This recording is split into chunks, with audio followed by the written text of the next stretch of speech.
नमस्कार, स्पोर्ट्स 9 में आप सभी का स्वागत है। मैं हूं शिवेंद्र, मेरे साथ हैं मेरे सहयोगी आयुष। और वॉल पर आपको लग रहा होगा किसमें कितना है दम। हम सवाल पूछ रहे हैं। तस्वीर जो है वो जसप्रीत बुमराह और विराट कोहली की है, यानी एक ही टीम के दो स्टार खिलाड़ी आपस में क्यों मुकाबला कर रहे हैं और आखिर ये सवाल हम क्यों पूछ रहे हैं।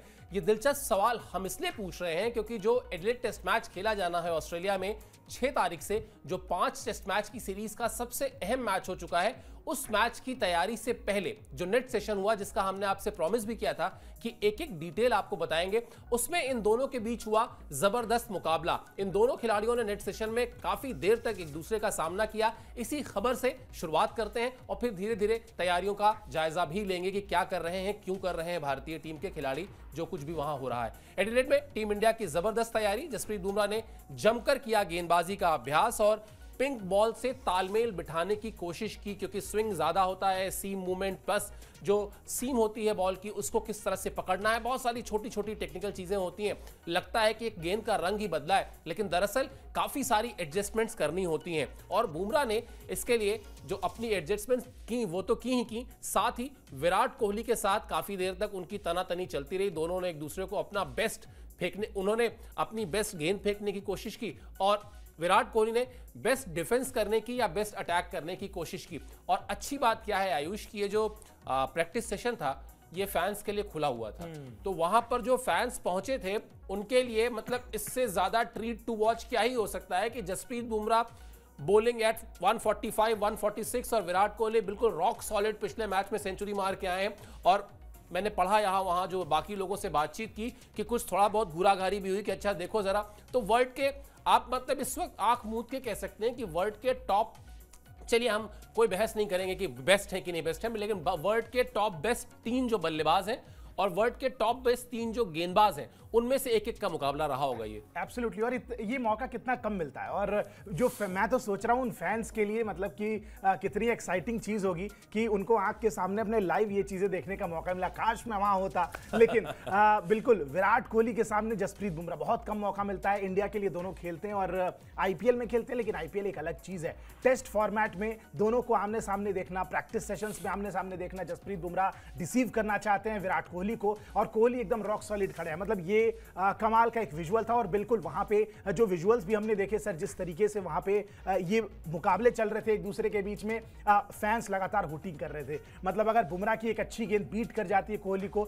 तो उधर से हुटिंग आ रही थी, चिल्ला रहे थे फैंस। और अगर विराट कोहली एक अच्छी गेंद को डिफेंस करते हैं, कोई शॉट मारते हैं, उस पर भी लगातार जो है वो रिएक्शंस आ रहे थे। तो कहीं ना कहीं इट वाज एब्सोल्यूट डिलाइट, एकदम ट्रीट टू वॉच था जिसको आप कहेंगे। और फैंस को बहुत मजा आने वाला है। उम्मीद करेंगे कि ये जो प्रैक्टिस है, क्योंकि बिल्कुल सही बात है, आप साइड आर्म थ्रोस ले लें या नेट बॉलर्स के खिलाफ आप खेल लें, वो प्रैक्टिस जो जसप्रीत बुमराह की गेंद खेलने के बाद आपकी होगी, क्योंकि he is the best in the world, आपको मानना पड़ेगा। प्रॉब्ली विराट कोहली के लिए बेस्ट तरीके की प्रैक्टिस थी और जसप्रीत बुमराह के लिए बेस्ट तरीके की प्रैक्टिस थी। क्यों? क्योंकि दोनों बेस्ट अगेंस्ट बेस्ट था। बिल्कुल आप नेट गेंदबाज के अगेंस्ट प्रैक्टिस करते हैं, साइड आर्म करते हैं, या कोई बैट्समैन होता है, प्राइम मिनिस्टर्स 11 या ऑस्ट्रेलिया के लोकल डोमेस्टिक बैट्समैनों को आप गेंदबाजी कर रहे हैं, वो लेवल ऑफ प्रैक्टिस आपकी नहीं हो पाएगी जो बिल्कुल आप विराट कोहली और जसप्रीत बुमराह आमने सामने करेंगे। और मुझे लगता है कि ये बेस्ट है। अगर ये दोनों यहां पे अपना बेस्ट परफॉर्म करते हैं तो मैच में एब्सोल्युटली भारतीय टीम के लिए ओवरऑल सर ये बहुत अच्छी बात होगी, क्योंकि टीम इंडिया क्या जो बेस्ट गेंदबाज है, जो बेस्ट बल्लेबाज है, पूरी तरीके से रेडी होगा किसी भी चैलेंज के लिए। क्योंकि बुमराह सबसे टफ चैलेंजेस आज की डेट में एज अ बैट्समैन आपको देते हैं, ये सबको पता है। और पिंक बॉल से अगर बुमराह देते हैं तो उनसे खतरनाक गेंदबाज कोई है नहीं। और अगर उनको आपने बेहतर खेल लिया तो आपकी प्रैक्टिस बिल्कुल सही हुई है। और जाहिर सी बात है कि बड़ी बेसिक सी टेक्निक है, इसमें कोई रॉकेट साइंस नहीं है, प्रैक्टिस अच्छी हुई है तो मैदान पे भी आपका जो वैल्यू है, जो परफॉर्मेंस है, वो बेहतर नजर आएगी। और वही चीज विराट कोहली और जसप्रीत बुमराह दोनों एक दूसरे के अगेंस्ट करने की कोशिश कर रहे थे सर। बिल्कुल। और आईपीएल में जो टक्कर होती भी है ना आयुष, उसमें क्या होता है कि आईपीएल के समय जो बॉलर का माइंडसेट होता है, शायद पहला जो प्रयास होता है वो ये होता है कि शॉट्स ना लगे, बड़े शॉट्स ना लगे। exactly. अगर मुझे विकेट नहीं भी मिल रहा है मेरे 4 ओवर में, लेकिन अगर मैं अपने 4 ओवर में 12 रन, 15 रन, 16 रन देकर अपने कप्तान को अपना स्पेल पूरा करके दे दूं, नथिंग लाइक इट। कप्तान आके पीठ ही ठोकेगा कि ठीक है यार चल तुझे विकेट नहीं मिली, लेकिन 4 ओवर में 14 रन, इससे बेहतर क्या ही मांगेगा। बिल्कुल। टेस्ट क्रिकेट में हमेशा उसका प्रयास होता है आउट करना। और इसीलिए जो वो लड़ाई हो रही थी जिसका आपने भी जिक्र किया, इसीलिए जो वो टक्कर हो रही थी इन दोनों खिलाड़ियों के बीच बड़ी जबरदस्त थी। और एडजस्टमेंट्स तो करने पड़ेंगे।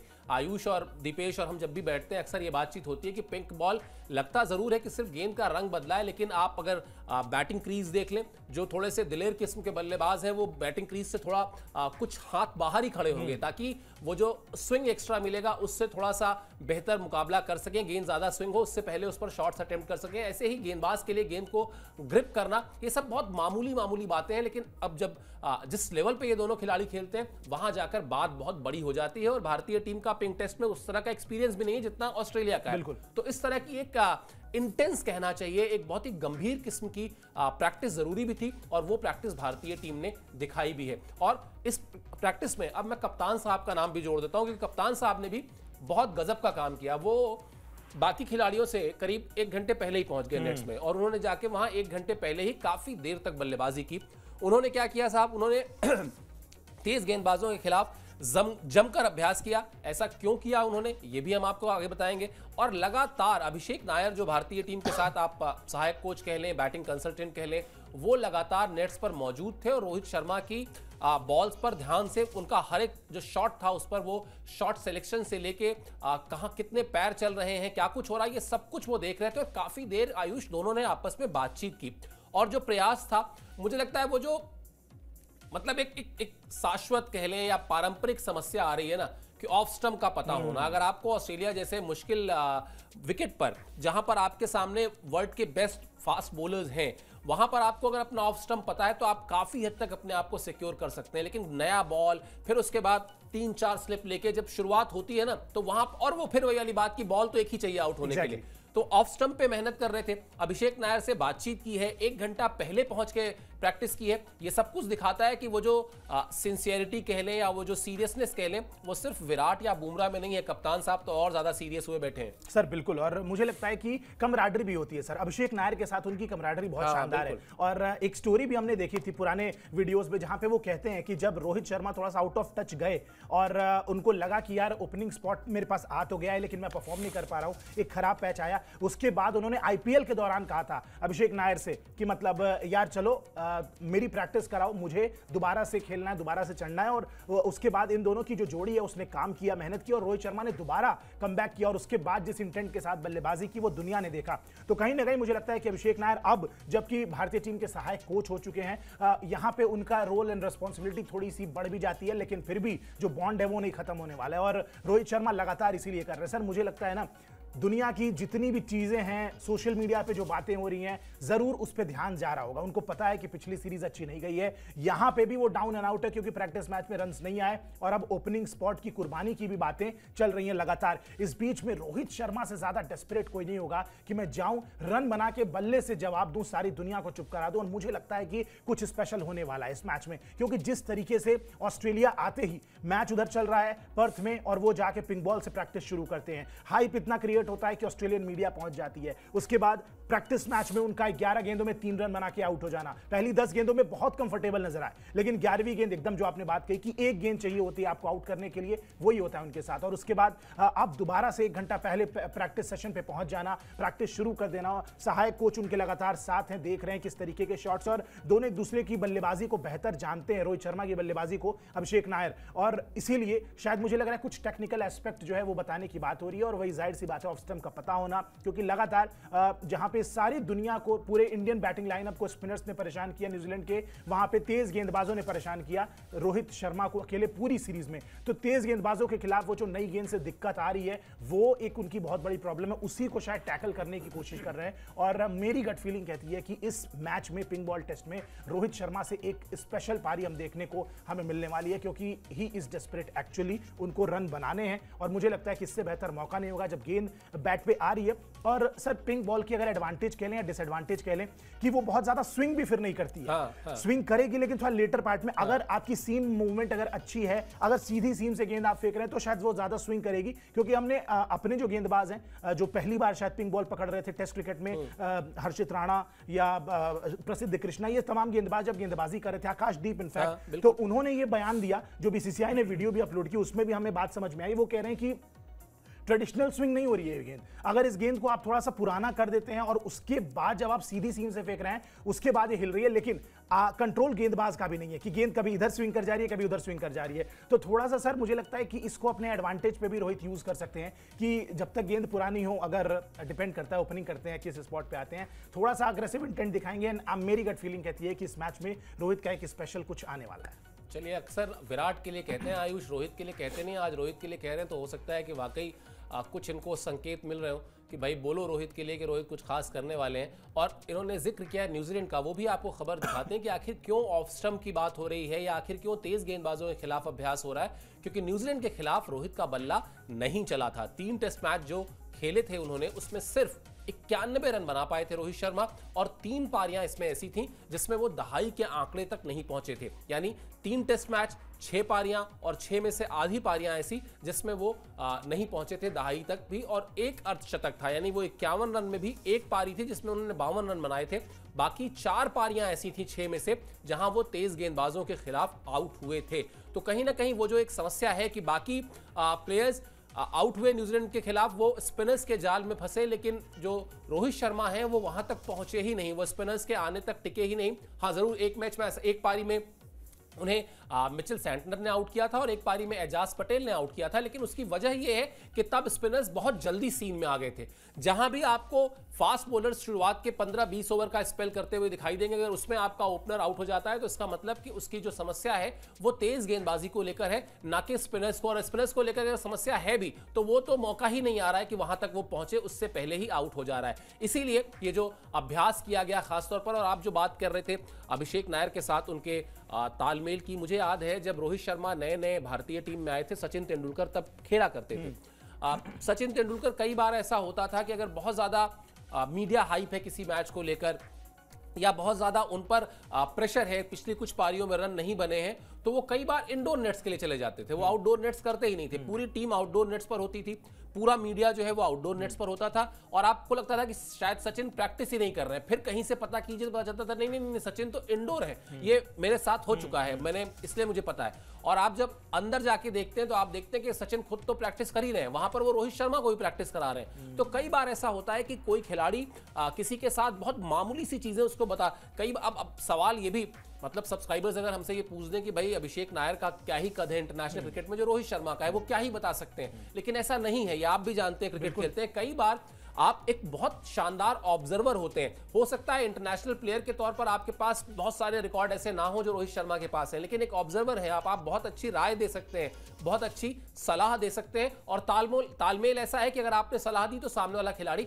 मानेगा भी। इसीलिए वो जो 1 घंटे पहले पहुंच के मेहनत हुई, वो मेहनत के पीछे की वजह जो है वो यही थी। और क्या क्या हुआ, कुछ संकेत भी मिले, वो भी आपको दिखाते हैं। संकेत से आशय ये है कि नेट्स से क्या, नेट्स में जो हम हमेशा कहते भी हैं कि नेट्स में क्या हो रहा है, किस क्रम में कौन बल्लेबाजी करने आ रहा है, इससे कुछ इंडिकेशंस मिलते हैं। जो इंडिकेशंस मिले वो हम आपको बताते हैं कि किस तरह से किस बल्लेबाज ने बल्लेबाजी की किसके साथ। केएल राहुल और यशस्वी जायसवाल ने एक साथ बल्लेबाजी की।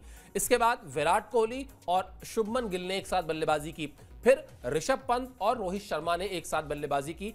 प्लेइंग 11 को लेकर जो सस्पेंस था वो अब भी है, और कहीं ना कहीं भारतीय टीम इस सस्पेंस को अपना यूएसपी भी बनाना चाहती है कि सबसे ज्यादा थोड़ा सा कौतूहल रहे, थोड़ा सा एंजाइटी रहे ऑस्ट्रेलियंस में कि देखें आखिर करेंगे क्या इंडिया वाले, किस तरह का प्लेइंग 11 लेकर एडिलेड में उतरेंगे पिंक बॉल टेस्ट मैच के लिए। लेकिन ये जो संकेत हैं, ये संकेत बताते हैं कि जो हम लोग अक्सर कहते भी हैं कि शायद हमारे और आपके मन में सवाल है, लेकिन विद इन द टीम कोई सवाल नहीं है, वो बड़े क्रिस्टल क्लियर है कि करना क्या है। एग्जैक्टली सर, वो क्लियर होगा। और मुझे लगता है कि ज्यादातर यही होता है, जिस सीक्वेंस में बल्लेबाज आते हैं बैटिंग करने, उसी सीक्वेंस में मैच, मतलब बेसिकली वो मैच की अवेयरनेस के लिए होता है, और उसी सीक्वेंस में बल्लेबाजी आती है मैच में भी। तो कहीं ना कहीं जो हमने देखा है वो बिल्कुल सही है। बाहर से कितने सारे क्वेश्चंस दागे जा रहे हैं टीम इंडिया पे, मैनेजमेंट पे, कोच पे, कप्तान पे, क्या करना चाहिए क्या नहीं करना चाहिए, एक्सपर्ट सारे बन जाते हैं। लेकिन at the end of the day team India को पता है टेस्ट मैच हम जीत के आ रहे हैं, मोमेंटम हमारी तरफ है, क्या करना है इस मैच में, टीम की बेहतरी के लिए क्या हो सकता है। और देखिए गौतम गंभीर और रोहित शर्मा इतने सीनियर लोग हैं, वो ऐसे ही नहीं पहुंचे हैं वहां पे,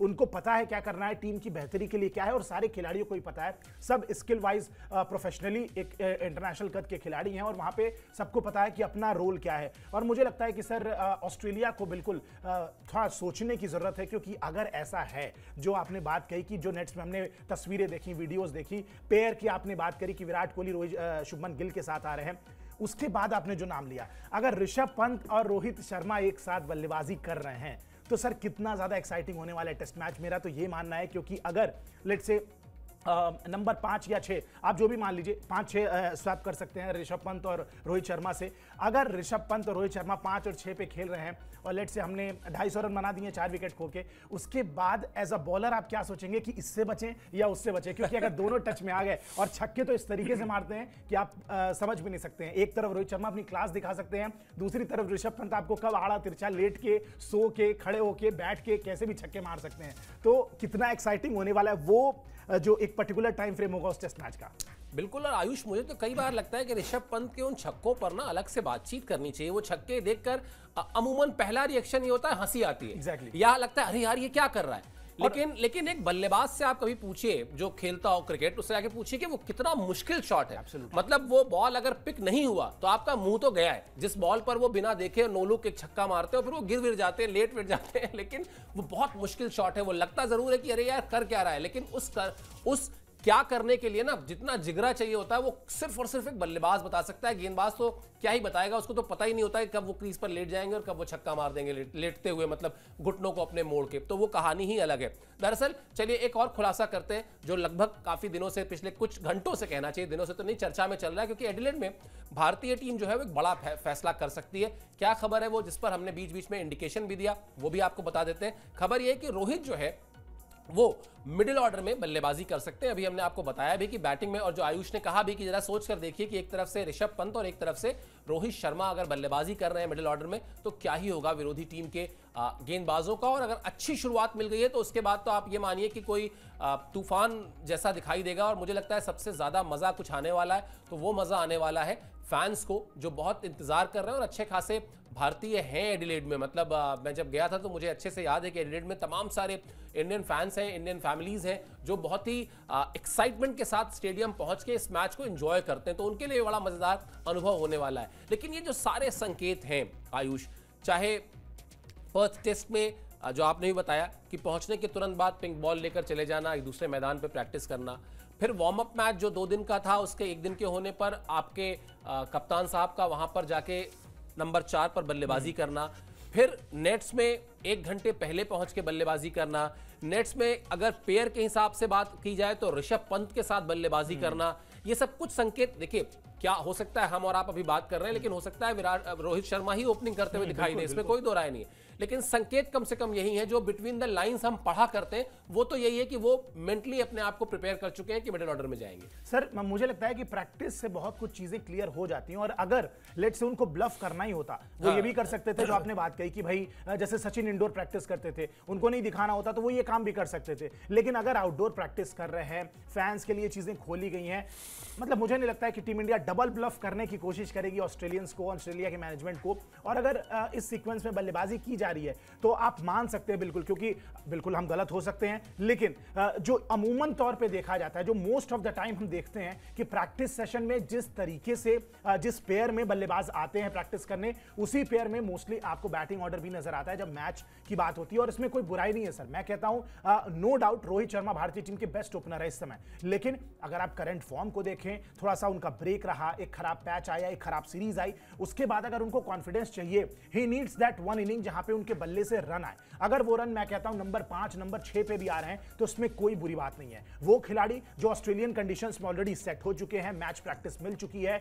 और ऊपर अच्छा कर रहे हैं, केएल राहुल और यशस्वी की बात मैं कर रहा हूं, तो उनको हटाने की कोई जरूरत नहीं है। At the end of the day एक बेहतर कप्तान वही है जो टीम की बेहतरी कोहली के बारे में सोचिए, अगर वो अपने ईगो पे लेके जस्ट बिकॉज कि नहीं मैं ओपनर हूं, मैं ओपनिंग ही करूंगा, दूसरे की पोजीशन, टीम का घाटा होना है इससे। और इतने मैच्योर, इतने प्रोफेशनल ये सारे लोग हैं वहां पे जो मौजूद हैं। और मैं कहता हूं सर, एक टेस्ट मैच में Rohit Sharma top of the order ना जाके लोअर ऑर्डर में आ जाए और भारतीय टीम जीत जाए, ये सीरीज जीत जाए, at the end of the day तो कप्तान आप हैं। और बिल्कुल जब इस सीरीज का इतिहास लिखा जाएगा आगे चल के, तो कप्तान रोहित शर्मा ही लिखा जाएगा वहां पे, तो वो चाहेंगे। और बिल्कुल अगर अगले मैच में आपने अच्छा किया तो आप अगले मैच से दोबारा ओपनिंग आ सकते हैं। अगर इस मैच में मिडिल ऑर्डर में आपके कुछ रन आ जाएं, तो ये बेसिक सी बात है। थोड़ा सा खराब फॉर्म टेस्ट क्रिकेट में रहा है रोहित शर्मा का, रन्स के लिए थोड़ा सा जूझते नजर आ रहे हैं। एक बार वो रन्स आ जाएं, फिर चाहे किसी भी पोजीशन पे आए, टीम इंडिया खुश होगी और उसके बाद वो दोबारा अपनी ओपनिंग पोजीशन को ले लेंगे। इसमें कोई दिक्कत की बात नहीं है। करंट फॉर्म को देखा जा रहा है और अगर ऐसा होता है कि यशस्वी और केएल राहुल ओपन करते हैं, तो सर मुझे नहीं लगता है कि कोई भी इंडियन फैन, कोई भी रोहित शर्मा का फैन इस बात से डिनाई करेगा या उसको हताशा होगी कि भाई ऐसा क्यों हो रहा है। And everyone will be happy. सबको यही चाहिए कि भाई रोहित शर्मा के बल्ले से रन्स आए, अब चाहे वो ओपनिंग करते हुए आए, चाहे वो 5वें नंबर पे आए, 6ठे नंबर पे आए, टीम इंडिया का भला होना चाहिए बस। बिल्कुल, बड़ा तो लक्ष्य यही है कि टीम इंडिया का भला होना चाहिए और यहां भला से मतलब जाहिर सी बात है जीत से है। और बार बार हम बता रहे हैं कि 5 मैच की सीरीज में पहला मैच जीत लेने के बाद दरअसल ये मैच भारतीय टीम के लिए सबसे क्रूशियल है। अगर ये मैच भारतीय टीम ने जीत लिया तो फिर वो जो सीरीज से पहले का एक हाइप था ना कि बहुत मुश्किल होने जा रहा है, बहुत मुश्किल होने जा रहा है, फिर वो बहुत मुश्किल होगा, लेकिन वो ऑस्ट्रेलिया के लिए बहुत मुश्किल होगा सीरीज को बचाना, क्योंकि फिर उसको 3 मैच लगातार जीतने होंगे ताकि वो सीरीज बचा पाए। और जिस तरह की भारतीय टीम की परफॉर्मेंस हमने देखी है पर्थ में और जिस तरह की तैयारियां हम देख रहे हैं एडिलेड में, लगता नहीं कि ऑस्ट्रेलिया ऐसा कर पाएगी। अभी आयुष बता भी रहे थे कि आखिर क्यों वो जोड़ी ना तोड़ी जाए जिस जोड़ी ने परफॉर्म किया है, वो भी आपको दिखा देते हैं ग्राफिक्स के जरिए। और जो बात अभी आयुष ने कही ना कि रोहित शर्मा कहीं ना कहीं अभी आउट ऑफ कॉन्फिडेंस होंगे, थोड़ा सा एक अपने ऊपर डाउट कर रहे होंगे, लेकिन वो 2 खिलाड़ी रन्स कर चुके हैं जिनको आपने पिछले मैच में ओपनिंग का जिम्मा दिया था, यानी केएल राहुल और यशस्वी जायसवाल। यशस्वी जायसवाल ने तो बाकायदा 161 रन बनाए शानदार तरीके से, और केएल राहुल भी जो पहली पारी में बहुत बड़ा सॉलिड डिफेंस करते दिखाई दे रहे थे, अनफॉर्चुनेटली आउट हो गए थे। दूसरी पारी में उन्होंने भी 77 रन बनाए। 201 रन की इन दोनों खिलाड़ियों के बीच एक रिकॉर्ड साझेदारी हुई, यानी उनके अंदर कहीं ना कहीं कॉन्फिडेंस आ चुका है इस गेंदबाजी लाइनअप के खिलाफ, इस सीरीज के हाइप के खिलाफ और इस सीरीज के प्रेशर के खिलाफ। ऐसे में अगर रोहित शर्मा बतौर कप्तान मिडिल ऑर्डर में आते हैं तो सही बात है, कोई भी प्रश्न भी नहीं करेगा और कोई इस पर विवाद भी नहीं होगा, और साथ ही साथ बल्कि ये भी लगेगा कि देखिए ये होती है स्पोर्ट्समैन स्पिरिट, या ये होती है टीम के हित की सोच, जिससे कि कप्तान ये नहीं सोचता कि नहीं यार इससे ये लोगों को ये भाई मैसेज ये भी तो जा सकता है, लोग कह सकते हैं कि रोहित शर्मा डर गए या रोहित शर्मा को अपनी फॉर्म चाहिए थी इसलिए वो मिडिल ऑर्डर में आ गए। ये सब नहीं सोचना चाहिए। सोचना ये चाहिए कि टीम का हित किसमें है, जो हम लोग लगातार चर्चा भी कर रहे हैं। चलिए, अब जाहिर सी बात है, अब चूंकि रोहित शर्मा को लेकर इतनी बातचीत हो रही है और उनके डबल रोल को लेकर बातचीत हो रही है, तो हम आपको दोनों चीजें दिखा देते हैं। एज अ ओपनर भी उनके आंकड़े दिखा देते हैं जो पिछले 5 साल में उन्होंने लगातार ओपनिंग की, और उसके बाद एज अ मिडिल ऑर्डर जब वो बैट्समैन थे तो वो आंकड़े भी दिखा देते हैं और उस पर बातचीत भी कर लेते हैं। आयुष, अगर आप देखें, मतलब जो फर्क है वो फर्क सिर्फ इतना है कि एक माइंडसेट होता है ओपनर का, और अगर सब कुछ ठीक रहा, जो आप अभी जिक्र कर रहे थे ऋषभ पंत के साथ बैटिंग करते आएंगे, तो कहीं ना कहीं रोहित शर्मा उस रोल में होंगे जहां पर एक नया बॉल ही उनको दोबारा फेस करना होगा। अगर भारतीय टीम का ओपनिंग स्टैंड अच्छा चल गया, अगर नंबर 3 एक अच्छा स्टार्ट देने में कामयाब रह गए, तो फिर एक समय ऐसा आ सकता है कि वहां पर रोहित शर्मा को वही नया गेंद खेलने को मिले जो नया गेंद वो खेलने के लिए आते हैं अमूमन। तो मुझे लगता है कि शायद, और अगर आप आंकड़े भी कंपैरिजन करेंगे ना, तो ऐसा कोई ड्रास्टिक चेंज नहीं है कि भाई किसी खिलाड़ी ने मान लेते हैं 20 शतक लगाए हैं और 20 में से उसके जो है 18 शतक एज एन ओपनर है और 2 शतक मिडिल ऑर्डर, तो आपको लगता है कि यार ये तो बहुत मतलब बहुत ही आंकड़े कुछ और कह रहे हैं, डिफरेंस बहुत। यहाँ ऐसा नहीं है, यहाँ 12 शतक लगे, 9 शतक जरूर एज एन ओपनर आए हैं, लेकिन वो 5 साल में आए, और बाकी जो उनका करियर है उसमें उन्होंने मिडिल ऑर्डर में मैच भी कम खेले हैं। हाँ, अगर आप ओपनर के कंपैरिजन में देखें, वहां पर भी 3 शतक उनके आए हैं। अगर आप एवरेज पे जाएंगे तो दोनों ही जगह जो एवरेज है वो 40 से लेकर 42 के आसपास वेरी करता है। तो मुझे लगता है कि आंकड़ों के लिहाज से, रिकॉर्ड्स के लिहाज से भी कोई दिक्कत वाली बात नहीं है, नहीं होनी चाहिए सर। लेकिन बस एक डिफरेंस जो है, नई गेंद तो उस समय भी खेलेंगे, लेकिन शायद तब तक जो गेंदबाज हैं वो थोड़े से थक जरूर चुके थोड़े से नहीं, बहुत थक चुके होंगे। एग्जैक्टली, अपना प्रॉपर एक या दो स्पेल एटलीस्ट वो खिलाड़ी कर चुके होंगे गेंदबाज जो हैं उसके बाद। और तेज गेंदबाज के लिए तो second spell, third spell, fourth spell में आना ये भी एक बहुत बड़ा चैलेंज होता है। और मुझे लगता है कि रोहित शर्मा इन चीजों को पूरे करियर में देख चुके हैं। उनका पूरा करियर ही ऐसे सरप्राइजेस से भरा रहा है। बहुत बहुत ज्यादा पुरानी बात नहीं है।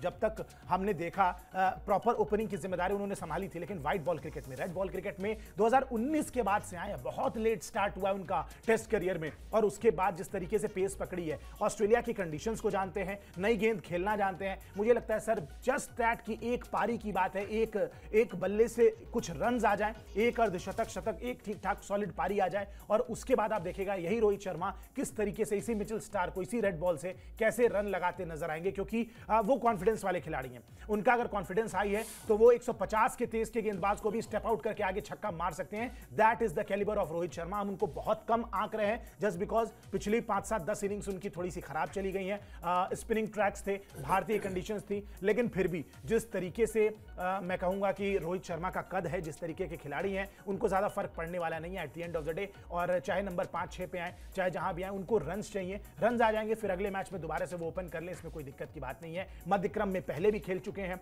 भारत के लिए डिसेंट पारियां भी खेली हैं। इनफैक्ट ऑस्ट्रेलिया में इसके पहले जब 2018-19 में इनफैक्ट जब पर्थ में आए भी थे तो नंबर 6 पे ही खेला था उन्होंने, वहीं पे एक बेहतरीन पारी, अर्धशतकीय पारी शायद खेली थी जितना मुझे याद है। तो ऑस्ट्रेलियन कंडीशन को पहचानते हैं, बढ़िया करेंगे, थोड़े से रन्स आ जाएं, अब चाहे नंबर 5 पे आए, 6 पे आए, और उसके बाद दोबारा से ओपनिंग करेंगे, और यही रोहित शर्मा डोमिनेट करने वाले हैं वर्ल्ड क्रिकेट को, आप फिर से देखेंगे।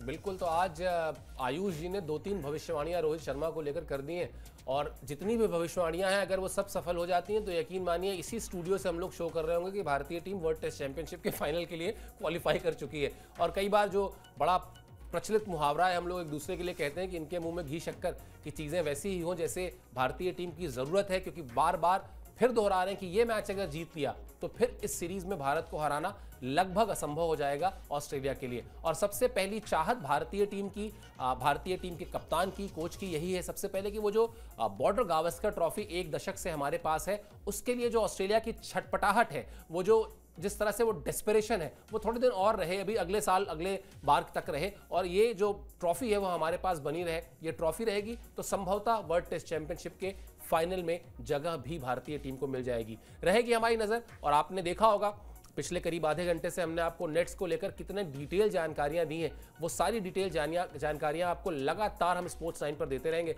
आपको सिर्फ इतना करना है, सब्सक्राइब कर लीजिए, और साथ ही साथ हमारे वीडियो सेक्शन में, हमारे शॉर्ट्स के सेक्शन में भी जाइए, वहाँ भी बड़ी दिलचस्प कहानियाँ हम आपके लिए लेकर आते हैं लगातार। उन सबको देखते रहिए, उससे हमारा हौसला बढ़ता है। और कहीं आपका कोई सुझाव हो, कमेंट हो, वो भी इस वीडियो के कमेंट बॉक्स में जाकर दीजिए। फिलहाल अभी के लिए दीजिए हम दोनों को इजाज़त। आप इस शो पर हमसे जुड़े इसके लिए बहुत बहुत शुक्रिया और आभार।